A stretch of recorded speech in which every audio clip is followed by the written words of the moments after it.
What's going on, everybody? It's Joe from the Acceptable Casualties. We're back to take another look at those 3D printed models that I put up a video for about a week or two ago. So these are 5 of them that I ended up painting. I left the other 4 just prime black. I'm not ready to put anything through on them. But like I said, I ended up painting 4 of them. These are the Opel Blitz 3D prints. I ended up doing 4 regular Opel Blitz trucks. I got 1 ambulance, and then I have 1 modeled up as a supply truck too, but it's not painted up yet. But I just want to kind of give you guys a look. So if you guys remember from the last video, with these trucks, like I said, they were a multi-kit print. They looked great, man, and they painted up actually surprisingly well, you know, even with some of my concerns. So as you guys can see, I was able to put the decal on there. I was able to paint the tires. I just used a Panzer Gray for the trucks. I just painted the back in a basic brown.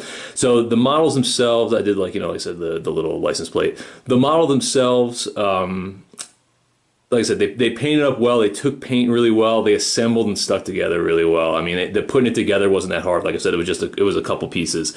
So when I ended up painting these, my big concern was doing highlights and washes and dry brushes, because as you guys can see, the top, it has like that grain in it from the way the print was layered on top of it. So I did a test on one of the trucks, and I tried to do a wash on there, and it just brought those out and made those pop. So I had to just paint over it and make it flat. I tried to do a dry brush as well, but like I said, with all the ridges on there, it highlighted a bunch of areas that really didn't want to get highlighted, and I didn't want to go through and individually highlight all the pieces that needed to get highlighted, because it was a way more work than what I would have put into it. I might have done it if it was just a regular resin kit, but like I said, as they painted up normally, it was fine. As far as the decals go too, my big concern was, like I said, you guys can see the ridges in there. I was kind of worried that the transfers weren't gonna sit flat on the doors when I put them on, so I just ended up putting a heavy layer of like that clear acrylic on it, like the nail polish, I guess is the best way to equate it for you guys that don't know what it is. And I put that on there. It ended up smoothing out. The ridges aren't that deep, so it sat in there pretty well, created a smooth surface, and then I was able to apply that and then seal it, and then I sprayed it down with a matte varnish afterwards. And so the transfers actually sit really, really well on these, because the ridges aren't super deep, but they're deep enough to where a wash would sit in there, or a dry brush would definitely highlight some of the ridges. So it's something to keep in mind if you decide to go down this route. Like I said, they paint up great. They're going to look a little flatter on the table compared to some of your other stuff, especially, like I said, if you use washes and you dry brush and do some other stuff. The models are going to look a little bit flatter, but I don't know, man. I still think they're pretty good. Like I said, if you're working on a budget, or if you just want to try it, I don't think you're going to be disappointed. They're like I said, they come out pretty good. They're good for tabletop. Obviously, you're not going to be using these for display models unless you really take the time to go in there and file down these ridges and get everything smooth and ready to go. But if you decide not to do that, like I said, they're going to look good on the table. They paint up pretty well.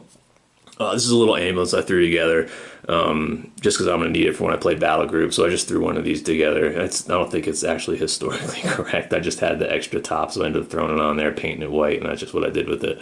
So that's going to be my ambulance on there. So like I said, I don't know. You're going to see them on the tabletop. They're going to play. They look good from, you know, the arm's length. They passed that test.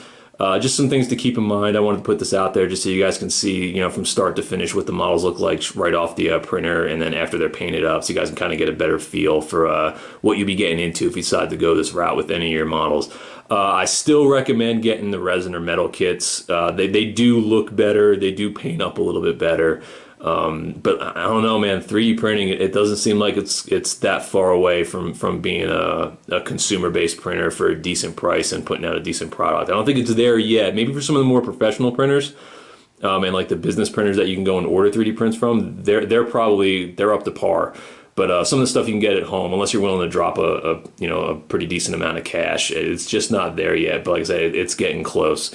So I hope you guys like the videos. I hope you guys got something from these. For those of you guys who are kind of interested in this topic, it'll probably be the last one that I do for this, unless, like, you know, I come across something else where I get like this crazy awesome print.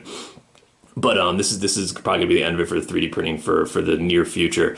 So like I said, if you guys got any comments, any questions, or anything like that, just drop me a message in the comment section, or shoot me over an email at theacceptablecasualties@gmail.com, and I'll try to get back to you guys. So thanks for watching. Catch you guys later.